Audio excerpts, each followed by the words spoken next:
Quite a busy day for the president this last Thursday. Of course, the work doesn't stop. In fact, some would argue it's only going to begin now. It's going to be back in the National Assembly on Thursday to respond to the SONA debate, which eventually got underway, of course, on Thursday evening, late into the night. Now, later in the week as well, the president will then be traveling to Addis Ababa.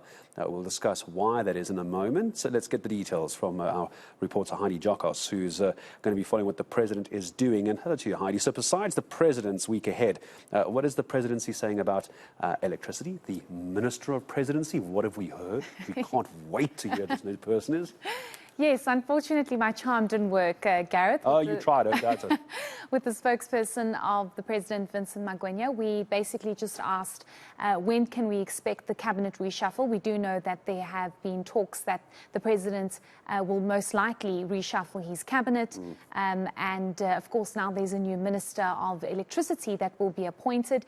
We unfortunately do not know who is going to be the Minister of Electricity or when the appointment will be. We do know that there is of course, a lot on the president's agenda. It was State of the Nation. He needs to respond to Parliament next week. He's also going to Addis Ababa. So he has a very big schedule ahead of him.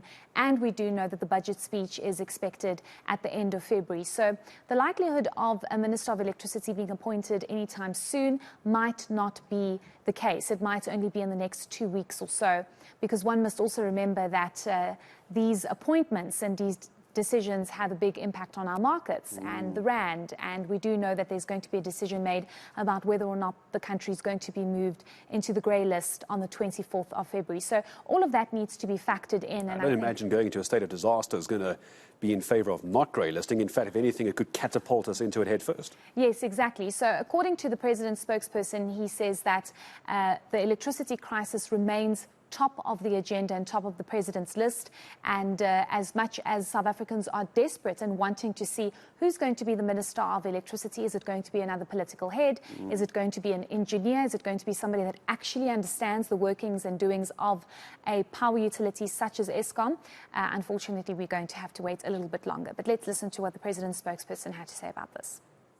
We've been sitting with this energy crisis for far too long. The president is on record acknowledging that.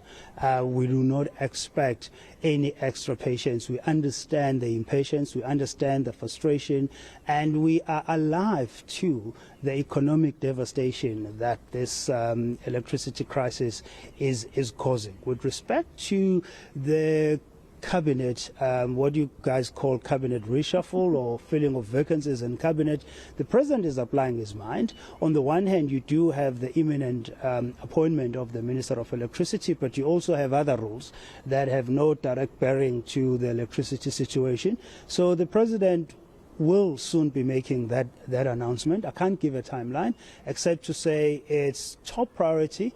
It's right at the top of his to-do list to dispense with this task as soon as possible so that we can get various areas of government that are affected or that are going to be affected functioning properly and improving service delivery.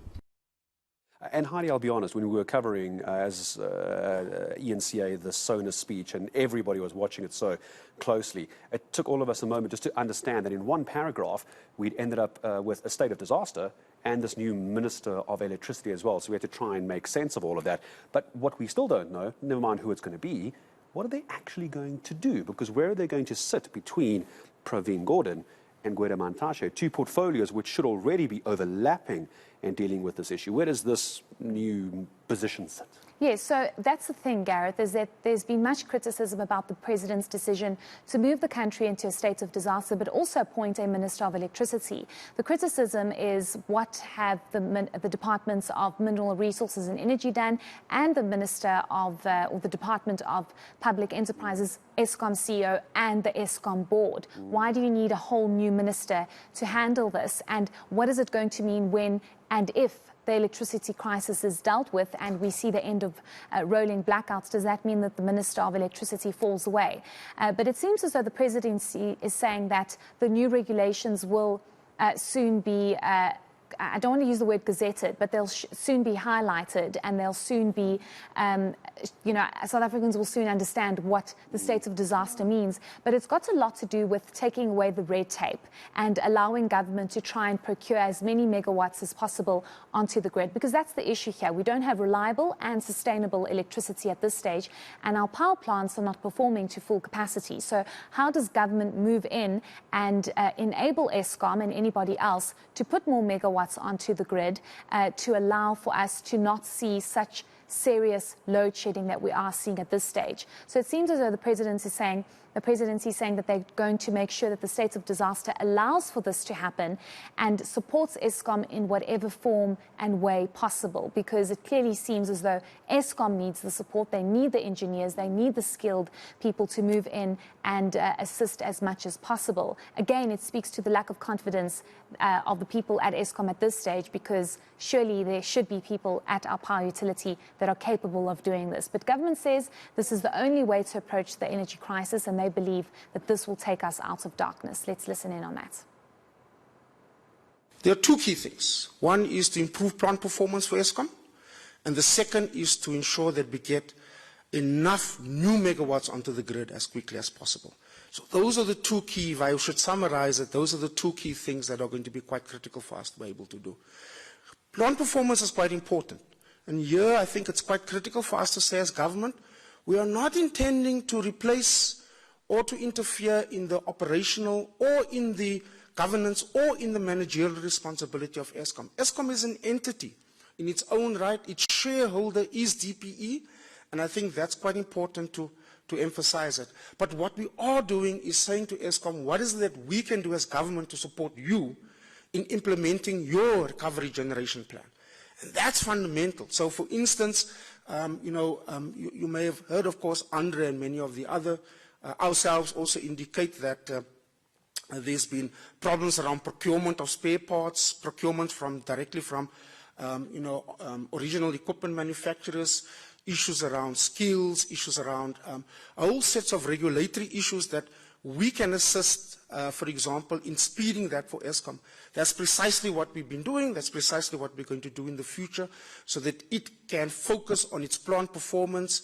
It can fix the plants. It can ensure that they stay as they maintain, that they do not give us the kind of partial or full load losses that has been there. So the idea is to support Eskom in ensuring that it turnarounds its plants as a matter of urgency and provide all the support that we can give, including reducing or even eliminating the red tape with respect to anything that Eskom requires. All right, so who is it going to be, Heidi Jokos? Of course, we will wait to see about the Minister of Electricity. And thank you very much for letting us know where the President is currently and what we're expecting with the SONA debate. And hopefully one day, maybe before budget, which you're going down for, we'll know who the Minister of Electricity is. By the way, can I just quickly punt this? In case you haven't seen this interview that Heidi Jokos did with the globally acclaimed Richard Quest, please just do yourself a favor. If you watch nothing else this Sunday, please go look for it. It must be on YouTube by now. It is on yes. YouTube. Go look for Heidi Jokos interviewing Richard Quest. A finer piece of television I don't think I've seen in a very long time. So congrats to you. Thank you so much. Thank you. Interviewing Richard. He is always very vocal and just trying to handle him on air. Yeah. You deserve an Emmy award for that. But please go watch it. If you haven't seen Heidi Jokos interviewing Richard Quest, go take a look on our YouTube channel. Heidi, thank you as always.